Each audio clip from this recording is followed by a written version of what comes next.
송은재TV 시작합니다. 국민의힘의 윤석열 후보가 선대위를 구성하는 문제를 놓고 김종인과 이준석 갈등을 빚고 있는 부분이 이제 좀 가닥이 잡혔습니다. 아마 빠르면 오늘 안으로 김종인과 회동을 해서 내일까지는 주요 인선이 발표될 것으로 보입니다. 그러니까 김종인 총괄선대위원장을 두고 4명의 본부장을 두는데 이게 가장 중요한 핵심 인물들이죠. 이게 빠르면 내일쯤 발표가 될 것으로 보입니다. 김종인과 이준석의 독선, 오만 너무나 심각하다.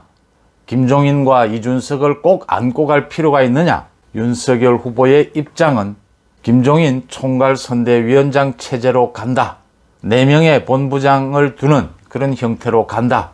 이준석 대표와는 권성동 사무총장, 그러니까 현재의 한기호 사무총장을 권성동 의원으로 바꾸기로 하면서 이준석 대표는 사실상 윤석열 대선 후보에게 승복을 한 셈입니다. 이준석도 윤석열 후보의 당무 우선권에 대해서는 승복하는 그런 태도를 보였습니다. 자신이 그러니까 어제 목리를 부린 것에 대해서 윤석열 주변으로 공격의 화살을 돌리면서 윤석열 후보에 대해서는 공격을 하지 않았다.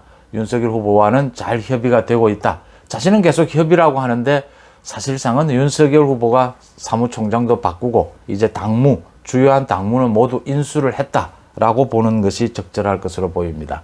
이제 남은 것은 김종인 총괄선대위원장입니다. 김종인 총괄선대위원장 체제는 윤석열 후보가 사실은 경선 과정에서부터 생각해 왔던 부분이죠. 그런데도 불구하고 끝까지 김종인 위원장이 흔쾌히 총괄선대위원장을 맡아서 정권 교체에 헌신하겠다라기보다는 굉장히 많은 요구 조건들을 내걸고 있죠. 어제까지도 김종인 위원장은 도와줄 수도 있다. 자신이 도와주느냐 도와주지 않느냐는 윤석열의 결정에 달렸다. 이렇게 해서 윤석열 후보로 공을 던졌습니다. 그러니까 이준석은 이제 정리가 됐지만 김종인, 이준석의 이런 독선과 오만, 이건 과거에 보지 못하던 부분입니다. 대선 후보가 선출이 되고 나면 모든 중심은 대선 후보로 직결이 될 수밖에 없습니다. 그럼에도 불구하고 윤석열 후보에 대해서 긴장관계, 각을 세우는 이런 모습을 보이고 김종인 위원장은 아직까지도 흔쾌한 입장을 내놓지 않고 있는 것은 두 가지입니다.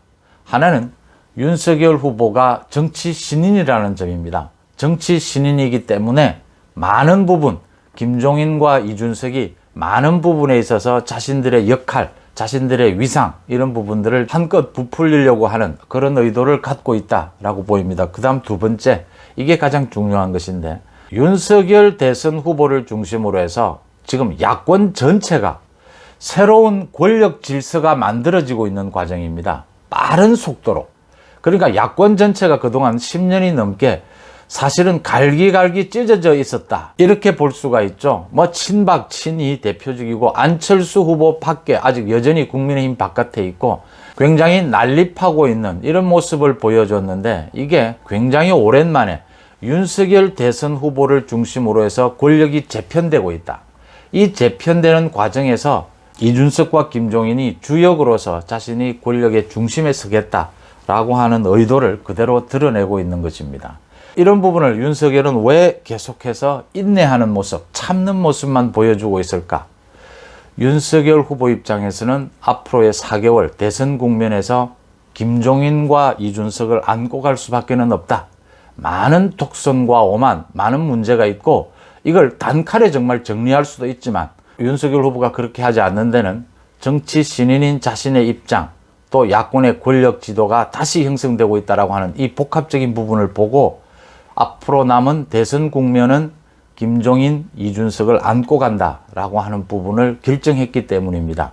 김종인의 독선, 오만, 많은 이런 부정적인 요소에도 불구하고 김종인이 대선에 선거를 치르는데 굉장히 최적화되어 있다라는 부분, 또 하나는 야권의 질서가 재편되는 과정에서 김종인이 많은 좀 불합리한 요소들, 그동안 야권에서 보여왔던 분열이나 많은 부분들을 김종인이라는 칼을 이용해서 정리할 수 있다라는 부분입니다. 윤석열 후보가 직접 나서지 않더라도 또 직접 나서기 힘든 부분을 김종인 위원장이 많이 정리해 줄 수 있을 것이다 라는 부분입니다. 이준석 대표에 대해서는 이제 당무 우선권을 구체적으로 윤석열 후보가 당무 우선권을 내걸지는 않았지만 대표로서의 주요한 직무 권한은 정지를 시켰다 이렇게 볼 수가 있습니다. 이제 이준석 대표는 당대표 또 청년들에 대한 상징성, 그 다음 이준석 대표가 비단 주머니로 이야기하는 갖가지 이런 아이디어들, 선거 국민에서의 아이디어들 이런 부분들을 활용하겠다라는 부분으로 보입니다.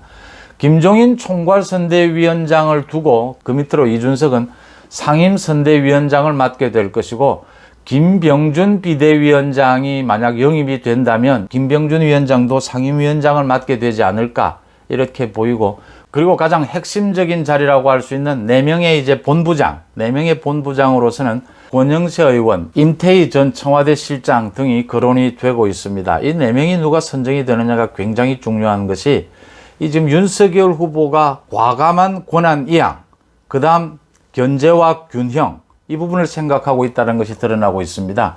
그러니까 김종인에게 총괄선대위원장을 주고 상당한 권한을 위임하는 대신에 4명의 본부장, 실무 책임자들인 4명의 본부장을 두어서 김종인과 견제 또는 권한 위임 가능하도록 한다. 그러니까 김종인 총괄선대위원장을 비롯해서 4명의 본부장이 윤석열 후보가 내세우는 얼굴이 될 것이다.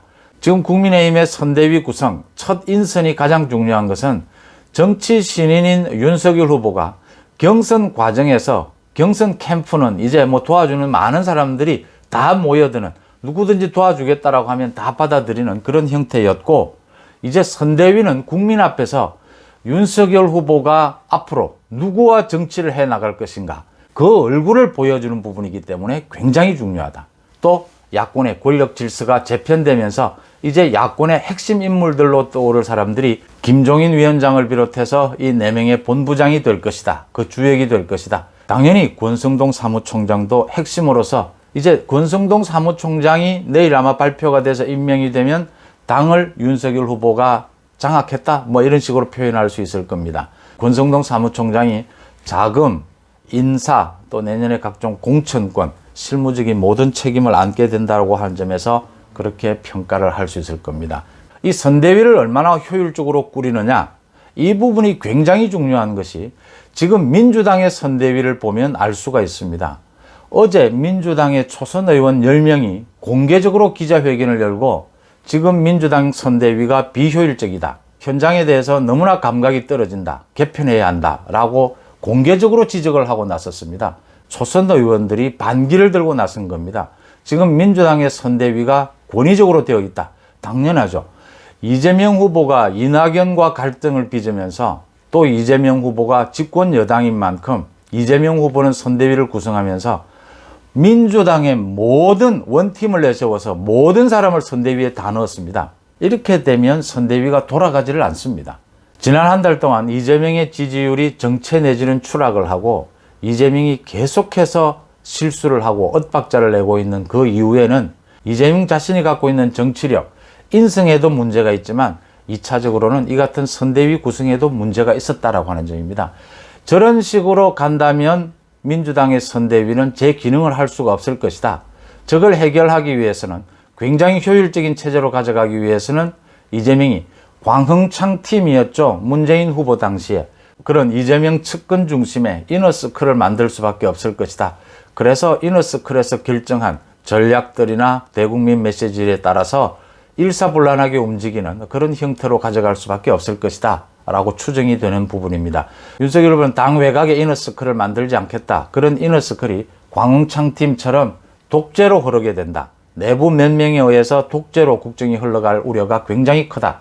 그렇게 하지 않고 당 중심으로 운영하겠다, 선대위를. 이렇게 이야기한 만큼 국민의힘의 선대위는 민주당과는 달리 좀 효율적인 체계를 갖추게 될 것이다. 또 총괄위원장과 본부장 중심으로 일사불란하게 움직이는 그런 체계를 갖추게 될 것이다. 물론 포용해서 꼭 필요한 사람들은 모두 모이는, 핵심적인 사람들은 모두 모이는 그런 연대는 하겠지만 효율성을 놓치지는 않을 것이다.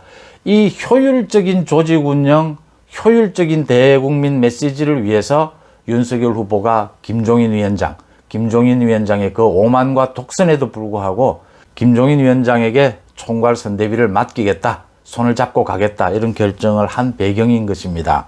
그러니까 최근 들어서 목소리를 내기 시작한 김무성 전 의원이나 이재호 전 의원이 김종인 위원장에 대해서 비판하는 목소리를 냈습니다.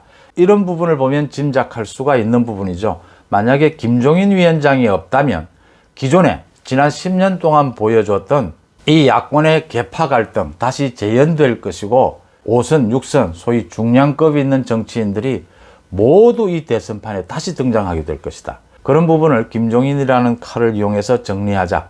거기에 맞춰서 김종인 위원장도 파리떼라고 하면서 호응을 하고 있다. 이렇게 이해가 되는 부분이고요. 윤석열 후보는 가능하면 선거 기간 내에는 김종인과 이준석에 대해서 더 이상 마찰을 일으키지 않으려 할 것으로 예상이 됩니다. 왜냐하면 지금 이재명이 후보로 선출된 이후에 헛발질을 하고 굉장히 불안한 모습을 보이면서 지지율 격차가 10% 이상 훌쩍 많이 지금 벌어지는 모습을 보이는데 절대 안심할 수 없다라고 하는 점입니다. 윤석열 후보 앞에 놓인 산들이, 넘어야 할 산들이 굉장히 많다라고 하는 점입니다.